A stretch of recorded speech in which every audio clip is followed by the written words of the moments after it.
Nós temos a alegria de anunciar à tribuna da casa esta noite o nosso confrade e amigo da Casa de Jesus, senhor Luiz Miller.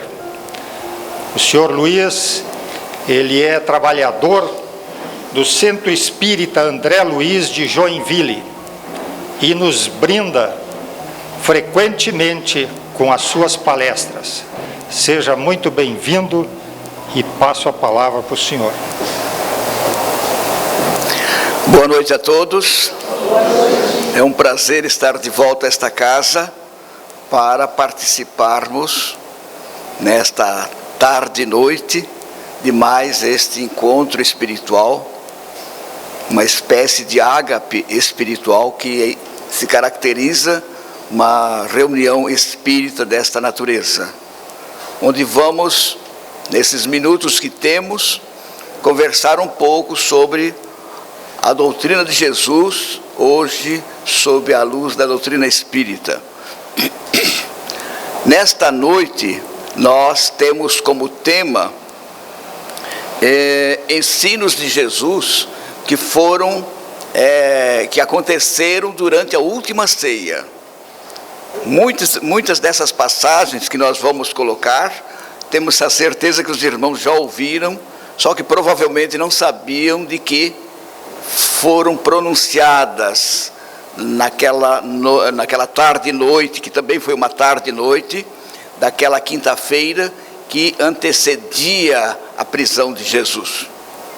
A Páscoa, a festa da Páscoa dos judeus, estava prestes a acontecer no domingo seguinte, e Jesus, ele então reúne os 12 apóstolos para uma espécie de despedida, e ali nós vamos verificar uma espécie de sessão solene de Jesus com os seus irmãos, com os seus companheiros de apostolado, deixando para eles ensinamentos que ficaram para todos nós, que aliás é uma característica na doutrina de Jesus, ele se valer de circunstâncias particulares para deixar um ensinamento geral. Então, quando nós estivermos lendo Jesus, ouvindo ele falar para aquele grupo de pessoas ou seus discípulos, que nós estejamos nos incluindo naquele grupo ou como discípulos para estarmos ouvindo ele a falar para todos nós. E nós vamos começar esse assunto, vocês vão encontrar no Evangelho de João, a partir do capítulo 13, 14, 15, 16, nós pensamos algumas passagens, porque o assunto demandaria bastante tempo, daria para fazer um seminário, né? Então nós pegamos alguns pontos que nós consideramos relevantes, embora tudo em Jesus seja relevante, mas para esse momento da palestra, que não poderíamos então pegar todos aqueles capítulos, 4 capítulos ali. Então nós vamos destacar inicialmente no capítulo 1, no primeiro versículo, nós vamos destacar uma fala se referindo à natureza de Jesus. Porque nós temos em Jesus, como está lá na questão 625 do Livro dos Espíritos, o nosso modelo e guia. Mas também temos Jesus como sendo um espírito puro. E o espírito puro, nós sabemos que ele não habita um planeta. O espírito puro, ao contrário dos espíritos errantes, ele já tem domicílio próprio. O errante ainda não tem. O errante quer dizer que ele ainda não tem moradia fixa, coisa que ele vai conquistar quando for espírito puro, que é o caso de Jesus. E nós vemos então no início, no primeiro versículo, alguma coisa nesse sentido, quando diz que Jesus, sabendo que havia chegado a hora de passar deste mundo para o Pai, olha a expressão, porque nós destacamos essa partezinha, que em função dessa consciência que Jesus tinha, que estava no momento de deixar este mundo e voltar ao Pai, ele verificou a importância de realizar aquela sessão, a chamada última ceia, para então deixar esses últimos ensinamentos para aquele grupo, como eu disse há pouco, e para todos nós.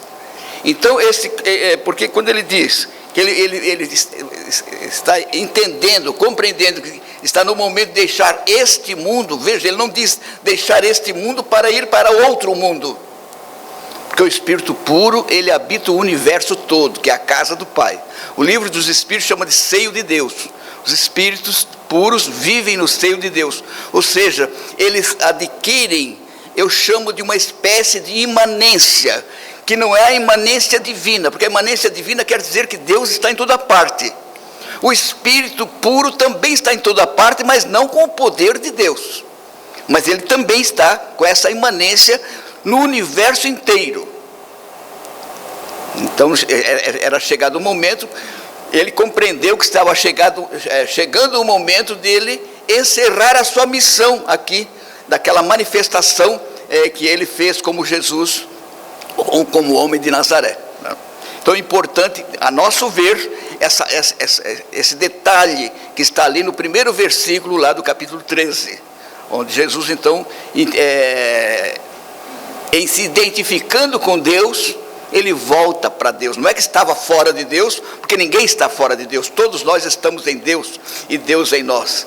Mas ali havia uma manifestação particular, né, do Cristo, naquela personalidade de Jesus, né, Jesus Nazareno, e que deixaria então aquela personalidade e voltaria a assumir aquele Cristo cósmico que é ele, e que habita todo o universo, toda a casa de Deus, como cidadão do universo, uma cidadania universal que havia adquirido ao conquistar a posição de Espírito puro.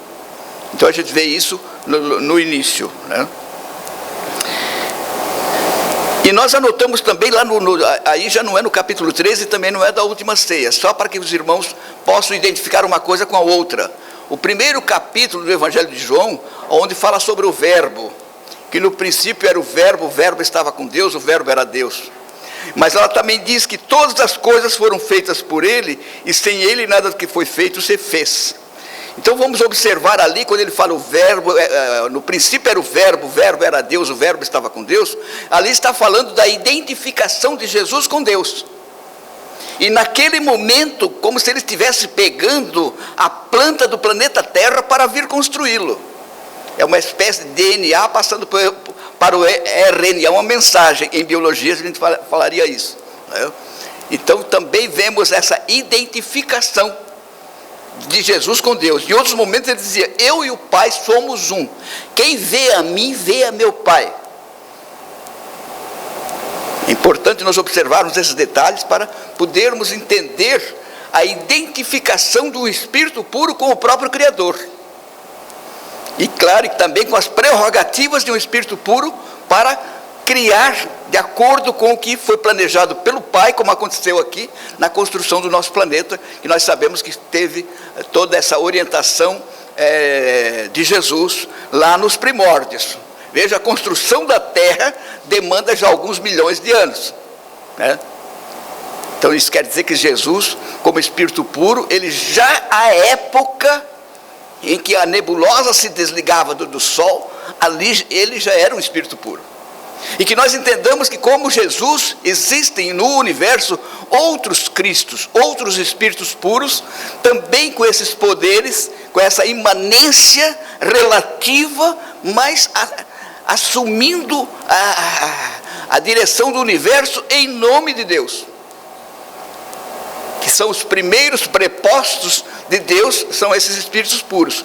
Que depois, claro que esses prepostos vão delegando, chegando até o nosso ponto de estarmos também recebendo todos nós incumbência de participar da obra da criação, como nós vamos ver na questão 132, no objetivo da encarnação, que um dos objetivos é, além de todo o processo evolutivo, além de todo o processo provacional e expiatório, nós temos também na encarnação, digamos assim, a oportunidade de estarmos co-criando com Deus, participarmos ativamente da obra da criação. Questão 132 do Livro dos Espíritos. Quem estiver anotando pode anotar para verificar o objetivo da encarnação, que nós pensamos que é só para evoluir, E também quando fala ali nesse objetivo, nós vamos extrapolar para os princípios inteligentes que ainda não encarnam. Por exemplo, aqueles que estão no princípio, no reino mineral, não encarnam, porque lá não tem essa questão biológica. Porém, estão lá nos processos atômicos e moleculares. Estão lá dando vida àquele mineral que nós pensamos que não há vida e realmente há vida. Então vamos ver, na sequência na organização dessa sessão solene, o que primeiro vai acontecer é a indicação do traidor, porque é nessa noite que é indicado o traidor. Né? Então, Jesus fala de que há entre eles um que irá traí-lo, e há aquele zum, quem será, qual de nós será, ou coisa parecida. E Jesus diz assim: o que mete comigo a mão no prato, esse me trairá. Essa passagem é muito interessante, porque nós vamos verificar que Jesus está falando ali de que quem trai é amigo, não é o inimigo. Quem trai é o amigo. Na nossa vida também é assim. Mas qual é a lição para nós outros? O problema não é nós sermos traídos. O problema está em nós trairmos. Ou seja, que nós possamos trabalhar com fidelidade toda a amizade que temos, para que a partir dessa fidelidade possamos cada vez mais conquistar a confiança do nosso amigo e vice-versa. Porque, como eu disse, nós é que precisamos nos preservar de trairmos. Que a questão está não em sermos traídos, mas o problema maior que Jesus nos chama a atenção é com relação ao nosso comportamento com os nossos amigos e assim por diante. Logo em seguida vem o ato de humildade de Jesus, que é o famoso lava-pés. Foi nessa sessão solene, dessa última ceia, que ele lava os pés dos discípulos, num gesto de humildade, muita humildade. E aí surge Pedro dizendo: mas mestre, eu não deixarei que tu lave os meus pés, que tu me lave, até ele falou assim. Se eu não te lavar, não farás parte de mim. Olha a observação de Jesus. Se eu não te lavar, não farás parte de mim. O que isso quer dizer?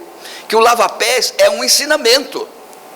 Qualquer ensinamento que nós acharmos que não está correto com relação a Jesus, é como se nós estivéssemos nos separando de Jesus, não fazendo parte dele.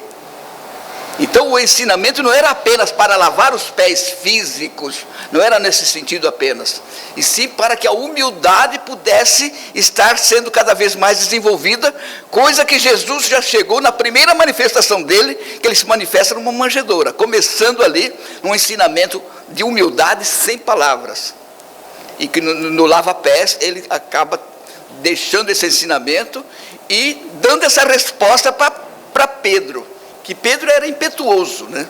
Não, mestre, tu não me lavarás. Se eu não te lavar, não farás parte de mim. Aí então não lave só os pés, as mãos, o rosto, coisa parecida. Ele já queria ser todo lavado por Jesus, né? Então esse é o Pedro que nós conhecemos, né? E aí ele, em outro momento, ele diz assim: para onde eu vou, não podeis ir agora. Que nós falamos há pouco, um espírito do nosso nível, jamais, ou mesmo do nível dos discípulos, dos apóstolos, não poderia estar naquela localização universal que Jesus estaria. Mas depois ele completa: mas um dia podereis. Ele coloca lá no futuro, porque nós sabemos que no processo evolutivo, todos nós alcançaremos essa pureza, todos nós alcançaremos essa cidadania universal, para deixarmos de ser espíritos errantes e passarmos a ter moradia fixa, ou seja, o universo todo. E em seguida, ele em função do processo que estava acontecendo naquele momento, processo psicológico, ambiental, em função da traição do conhecimento, porque logo em seguida é identificado e Judas se afasta do grupo. ele chega e diz: um novo mandamento vos dou, que vos ameis uns aos outros como eu vos amei, ou como eu vos tenho amado. Qual foi a proposta dele? Claro, deixar um ensinamento ali para eles e para todos nós, mas tinha um objetivo imediato, que era quebrar qualquer sentimento de animosidade dos apóstolos para com Judas, que eles não alimentassem nada contra Judas em função do que Judas estaria fazendo. Isto, irmãos, para todos nós que vivemos em família, para todos nós que vivemos em empresas, para todos nós que vivemos em casas espíritas como a nossa, para todos nós que vivemos em grupo, é um ensinamento fantástico para que em qualquer circunstância em que sejamos reunidos, que nós nos amemos uns aos outros, que é o ensinamento básico. Aliás, no Evangelho do Espiritismo está lá: espíritas, amai-vos, eis o primeiro ensinamento, instruí-vos, eis o segundo. Só que nós entendemos que podemos estar nos instruindo amando, e amando nos instruindo. Isso pode ser concomitante, essa concomitância pode ocorrer, mas que nós não fiquemos presos apenas ao aspecto, eu diria assim, intelectivo, que o aspecto afetivo precisa estar presente nos nossos relacionamentos. E esses relacionamentos ocorrem onde? Na casa espírita, ocorre na nossa casa, né, na família, ocorre no trabalho onde nós estamos, na via pública com os transeuntes, no próprio trânsito com toda essa morosidade que muitas vezes nós nos deparamos. Que tudo isso seja feito em todas essas circunstâncias, feitos, como eu poderia dizer, com o coração, que o aspecto afetivo, que o sentimento esteja presente, para que nós possamos, como disse Jesus em outro momento, sacudir as sandálias, que a gente não deixe poeira nas sandálias, ou seja, a mazela afetiva, que isso não fique em nós, nenhum sentimento de mágoa, sentimento de rancor, sentimento de tristeza, coisas parecidas em função de situações que ocorreram. Então esse sentimento de amar aos outros, naquele momento tinha um sentido imediato, mas ele deixou, como eu disse há pouco, daquela situação particular, um ensinamento geral para todos nós. E ele completa dizendo: assim os meus discípulos serão reconhecidos por muitos te amarem. Olha que coisa bonita. Os meus discípulos serão reconhecidos por muitos te amarem.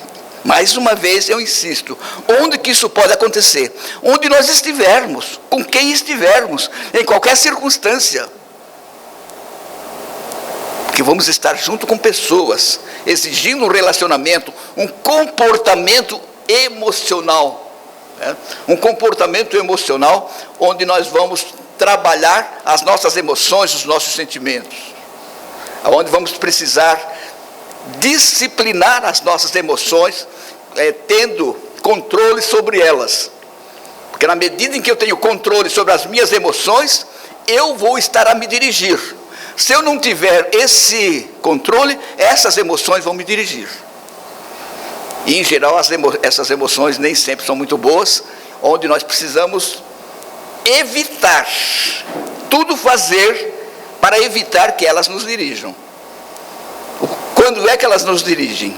Quando nós, naqueles momentos de efervescência emocional, fazemos escolhas, e com certeza naqueles momentos as nossas escolhas vão ser erradas, vão ser falhas, porque o raciocínio está obnubilado, o raciocínio está, de certa forma, nublado, turvado.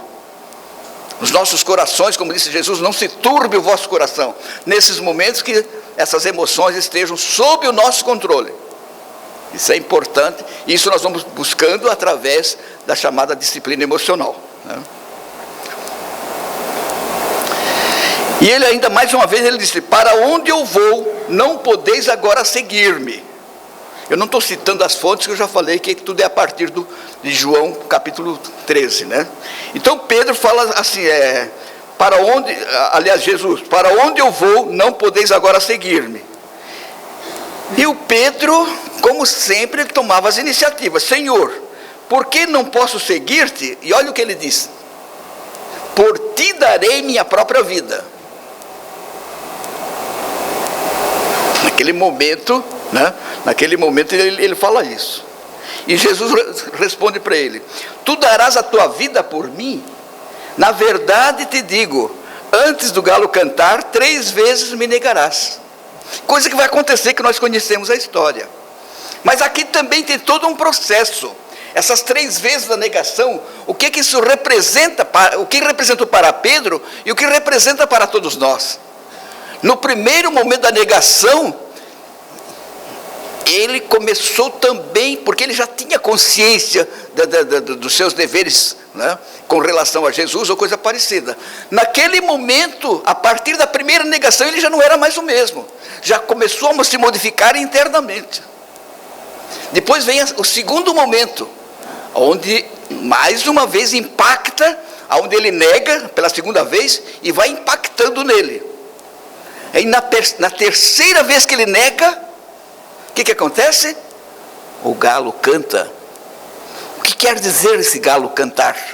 Quando o galo canta, ele está anunciando o quê? Uma nova alvorada, uma nova vida. E estaria começando ali para o Pedro, como para todos nós, uma nova etapa. Então vem aquela pergunta: Pedro escutou o galo cantar, e nós já escutamos? O galo já cantou para nós? Porque os momentos de negações com certeza já aconteceram em nossa vida. Que a gente entenda que esses momentos, onde muitas vezes somos testados, é para impactar a nossa estrutura, para que então em seguida possamos ter uma nova oportunidade e em dado momento aproveitar, ou seja, ouvir o galo cantar. Quando você ouve o galo cantar, significa que Jesus nasceu para você. Se perguntar para Pedro quando foi que Jesus nasceu, ele vai dizer: foi quando eu escutei o galo cantar. Assim como se perguntar para Paulo de Tarso, ele vai dizer que foi a caminho de Damasco. Então Jesus nasce nesses momentos, onde então passamos a entender a sua doutrina, os seus princípios em nós, para a nossa vida, né? Para a nossa vida. Aí ele prossegue, como eu disse, vocês já ouviram, né? Só que a gente está agora colocando numa ordem, mostrando que isso aconteceu lá na última ceia. Aqui, por exemplo, essa questão das muitas moradas também foi ali. Porque eles queriam saber para onde ele iria. E ele diz assim: não se turbe o vosso coração. Credes em Deus, crede também em mim. Quando ele diz credes em Deus, ele não está perguntando ou mandando o que ele queria. Ele está afirmando que ele sabia que eles já acreditavam em Deus. Assim como vocês já acreditam em Deus, acredite também em mim. O que ele estava querendo dizer? Que eles e nós, todos que estamos recebendo nesta noite essa mensagem, eu e vocês, todos nós, que nós buscássemos a sua doutrina. Acreditar em Jesus é acreditar na sua doutrina, na sua palavra. Nós precisamos entender que a palavra de Jesus tem força de lei. É desse jeito que precisamos entender. E claro, separar as questões, porque muitas vezes nós estamos estudando Jesus e estamos diante de uma situação que, mas será que Jesus fez isso? Por exemplo, você vê Jesus chutando os cambistas, as mesas. Jesus faria isso? Um espírito puro faria isso? Claro que não. O que quer dizer aquela mensagem? Ela é uma parábola? Não, é uma hipérbole. É um aspecto de exagero, onde Jesus usa a hipérbole para deixar a informação do que precisa ser feito, e do esforço que precisa ser feito para derrubar as mesas e os cambistas que estão dentro de nós. Então ali há uma hipérbole, deixando esse ensinamento para que nós trabalhemos esse séquito familiar que está dentro de nós, que em outro momento ele disse também de uma forma hiperbólica: aquele que não abandonar pai, mãe e família para me seguir não pode ser meu discípulo. Imagina, abandonar os pais. Ele estava falando da família biológica? Evidentemente que não. Ele estava falando desse séquito familiar que nós temos dentro de nós, patrocinada, essa família patrocinada pelo egoísmo. Que aí surge orgulho, aí surge vaidade, surge arrogância. É todo um séquito familiar que com esse tipo de família não tem como seguir Jesus, realmente. Que é preciso que isso seja trabalhado em nós, e isso vai acontecer na medida em que os princípios que ele deixou façam parte do meu código de ética. Para que no momento que eu puder fazer escolhas, que as minhas escolhas sejam regidas por esses princípios éticos deixados por Jesus, para que surja como decorrência um comportamento moral, que aí no caso a moral é consequência, que nós precisamos é de princípios éticos, né? Então não se turbe o vosso coração, credes em Deus, crede também em mim. E aí é onde ele diz, na casa do Pai há muitas moradas, coisa que nós temos aí no Evangelho segundo o Espiritismo, né? Todos nós já trabalhamos, foi nesse momento que ele fala dessas moradas. Mas vejam, quando ele fala que está na hora de deixar este mundo, ou seja, esta morada, ele não diz para ir para outra morada, ele diz que está na hora de voltar ao Pai, de se reintegrar ao cosmos, se reintegrar à casa de Deus, que é o próprio universo que nós temos aqui nessa passagem, né? A casa do Pai é o universo, e as moradas fisicamente são os planetas, fluidicamente são as colônias espirituais que nós temos em volta de cada planeta, e pessoalmente são as casas mentais, as moradas mentais que nós temos. De acordo com o nosso estado emocional, nós paramos, ou nos deparamos, ou nos demoramos em pensamentos, em situações mentais, onde nós estamos, eu diria assim, a morar nessa casa mental, muitas vezes cheia de angústia, e outras vezes cheia de felicidade, vai depender. E aí nós vamos ver isso também nos desencarnados. O tempo que levam na região umbralina em função da casa mental em que eles estão situados, que não deixa de ser uma dessas moradas, né? Então, mais uma vez, nesse momento, nós vamos ver Jesus deixando esse ensinamento. Mas ele completa uma coisa muito interessante aqui, ó. Vou preparar-vos o lugar. E quando eu for e vos preparar o lugar, virei outra vez e vos levarei para mim, para que onde eu estiver, vós também aí estejais. Ele já está falando desse futuro, quando estaremos com ele nessa espiritualidade, nessa região de espíritos puros. Mas uma coisa que chama atenção aqui, porque em outro momento, olha só, em outro momento, o que ele disse? Que a cada um será dado segundo suas obras. E ele aqui está dizendo que ele vai para nos preparar o lugar. Parece que contradiz, não é isso? Mas o que nós vamos entender? Vou preparar-vos o lugar. Aí não é ele. Aí é a doutrina que ele deixou que está dentro de cada um. É a doutrina dele trabalhando dentro de nós. E quando eu for e vos preparar o lugar, que essa doutrina nos ajudar a modificar, aí estaremos nos habilitando para estar com ele lá com o Espírito puro. Então não contraria a lei de causa e efeito, não contraria aquele a cada um segundo suas obras, não contraria essa coisa de que não há privilégio, que nós vamos para os lugares que nós conquistamos, porque nós vamos e estamos conquistando os nossos lugares, mas com Jesus dentro de nós. A doutrina dentro de nós é ele trabalhando em nós. É isso que ele está dizendo aqui, tá? Então a visão, é importante que nós comentemos um pouquinho sobre a questão da visão espírita, né? A nossa visão em tudo precisa ser considerado esse aspecto evolutivo, esse aspecto espiritual, coisa parecida, né? Aí o Tomé toma a palavra e diz assim, ó: Senhor, nós não sabemos para onde vais, e como podemos saber o caminho? Aí vem aquela velha frase que vocês todos conhecem: eu sou o caminho, a verdade e a vida, e ninguém vai ao Pai senão por mim. Ou seja, ele estava indo, mas estava deixando dentro de cada um o seu evangelho, para que uma vez seguindo, nós estivéssemos trilhando o caminho que ele deixou. Ele deixou um caminho cuja rota está no evangelho,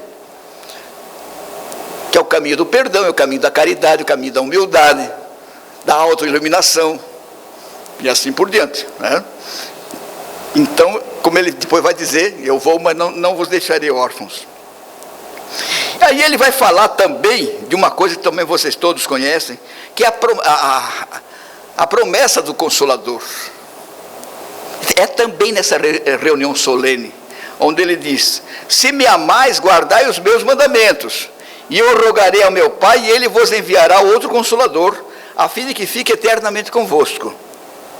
O Espírito de verdade que o mundo não pode receber, porque não o vê e absolutamente não o conhece. Mas quanto a vós, conhecê-lo-eis. Eles já estavam recebendo desde já as informações diretas de Jesus, né? Eis porque ele estará em vós. Porém, o Consolador, aqui que vem a promessa. Porém, o Consolador, que é o Santo Espírito, que meu Pai enviará em meu nome, vos ensinará todas as coisas e vos fará recordar tudo o que vos tenho dito. Aqui ele está falando especificamente do Consolador, que nós entendemos como sendo o Espiritismo.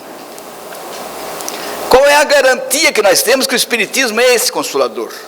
Aqui nas palavras de Jesus nós encontramos alguma comprovação, algum reforço de que podemos ter certeza que é o Espiritismo esse Consolador? Tem exatamente aqui as palavras que nos dão essa garantia, que nós vamos passar para vocês. Porque aqui nós vamos ver a função do Consolador. Qual é o papel dele? Está aqui.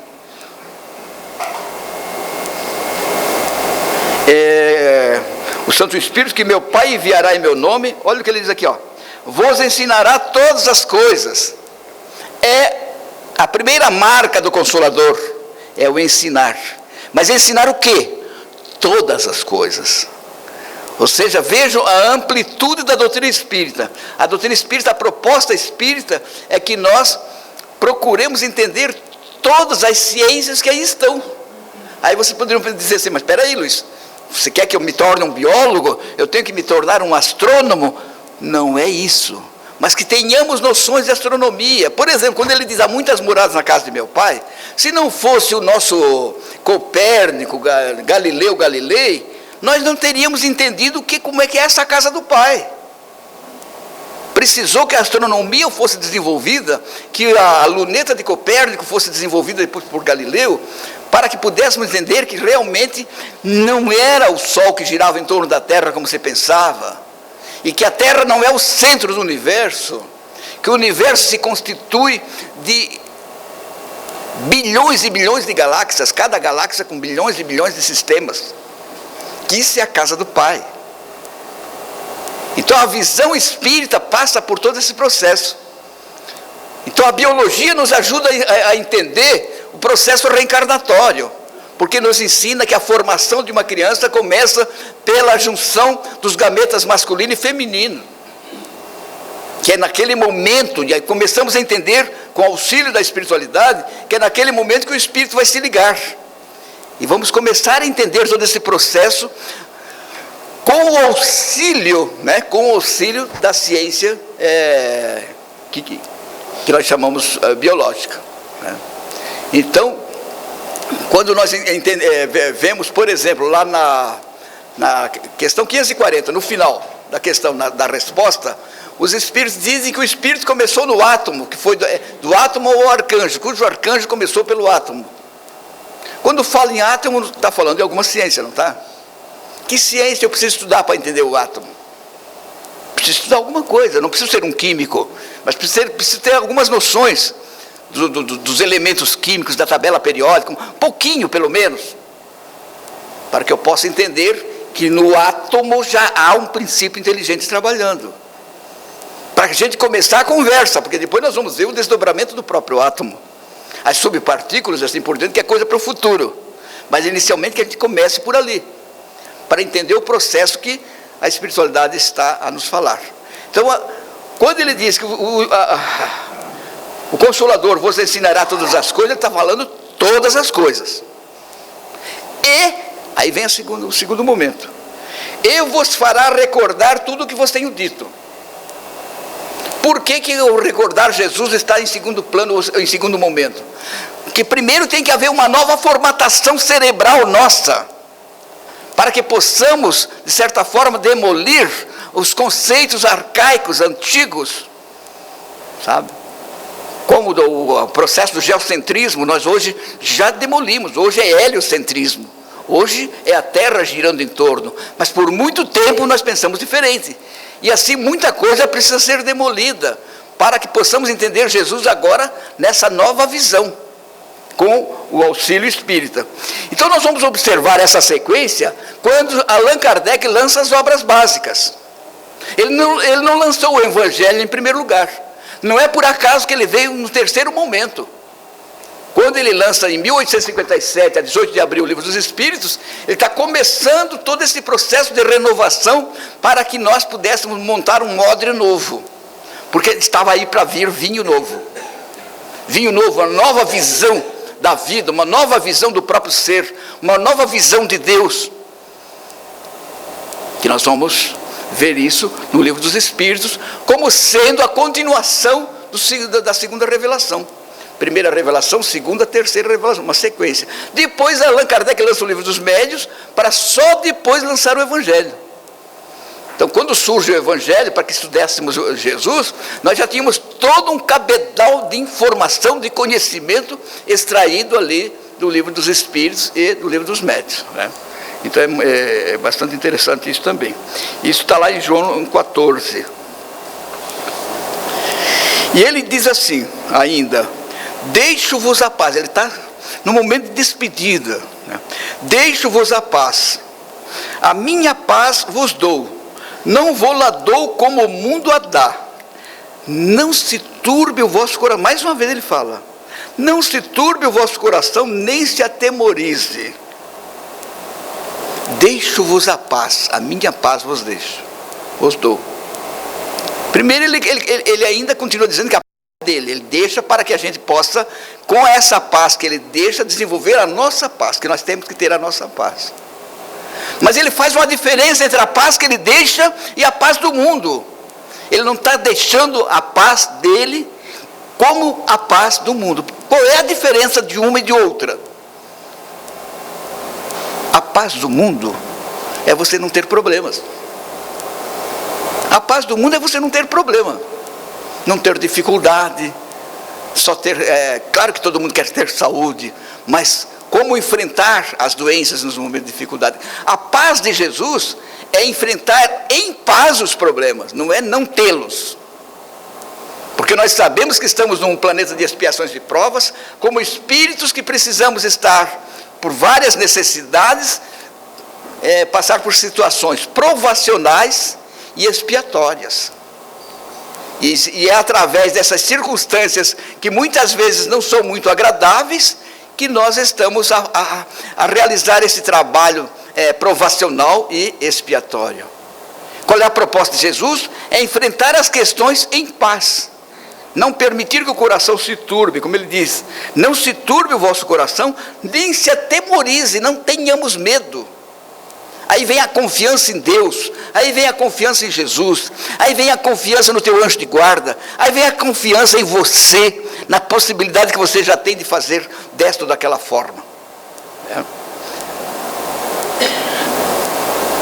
E aí ele vai completar dizendo assim, ó: ainda tenho muito que vos dizer, mas vós não o podeis suportar agora. Isso é muito interessante, ou seja, hoje a doutrina espírita está dizendo coisas que à época não podia ser dito. Vocês lembram do colóquio que Jesus teve com Nicodemos? Quando Jesus fala no nascer de novo, etc, etc, Nicodemos pergunta: como pode isso fazer-se?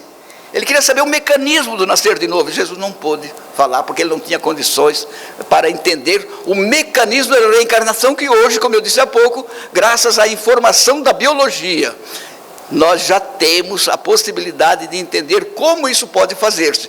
Hoje, nós poderíamos responder para Nicodemos. Como pode isso fazer? Como podemos responder para qualquer um? Como é que o espírito reencarna? Como é que isso pode fazer-se? Ou seja, na época isso não podia ser dito. Então Jesus falou o que precisava falar de uma forma clara, ele falou. E outras ele falou por parábolas, e outras ele falou por hipérboles.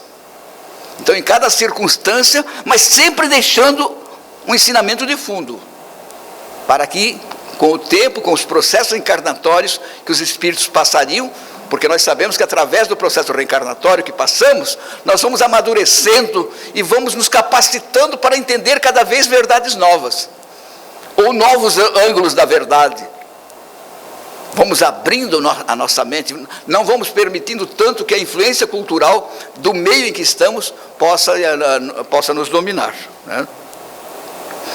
E ele termina dizendo assim: mas quando vier aquele o Espírito de verdade, ele vos guiará em toda a verdade, porque não falará por si mesmo, mas dirá tudo o que tiver ouvido e vos anunciará o que há de vir. Aqui a gente vê, por exemplo, na mediunidade de Chico Xavier, o trabalho que André Luiz realizou. André Luiz está falando dele, não, ele está falando o que ouviu, como diz aqui. Ele não falará por si, mas dirá tudo o que tiver ouvido e vos anunciará o que há de vir. Hoje a gente vê isso. As obras de André Luiz respondem muito bem isso aqui, onde nós vamos entender todo o processo espiritual, astral, melhor dizendo, né? As colônias espirituais, os estados da matéria daqui e de lá, e assim por diante. O nosso horário está fechando. Nós também conseguimos fechar aqui as anotações. Pensei que não ia dar tempo, mas deu, graças a Deus. Então nós queremos agradecer a atenção de vocês, e fica o convite para cada vez mais nós procurarmos conhecer Jesus. Como é que fazemos isso? Estudando o Evangelho segundo o Espiritismo, estudando aquelas obras que Emmanuel nos deixou, através de Chico, Caminho, Verdade e Vida, Fonte Viva, Pão Nosso e Vinha de Luz. Estudar o Novo Testamento, o Evangelho de Mateus, Marcos, Lucas e João, se possível Atos dos Apóstolos, se possível ler epístolas. O último ali é um pouco complicado, o Apocalipse é um pouco complicado, mas com jeitinho também dá. Só assim nós vamos conhecer Jesus. Só assim nós vamos ver que esse modelo e guia que está lá na questão 625, né, do Livro dos Espíritos, pode ser nosso modelo, porque passamos a entendê-lo. Entender o quê? Os princípios que ele deixou. Que Jesus nos abençoe a todos, e que todos possamos, ao retornar aos nossos lares, levar conosco muita paz em nossos corações. Que assim seja. Nós agradecemos ao seu Luiz Miller pela exposição com a qual ele acaba de nos brindar, e pedimos que ele seja portador do nosso abraço aos nossos irmãos do Centro Espírita André Luiz,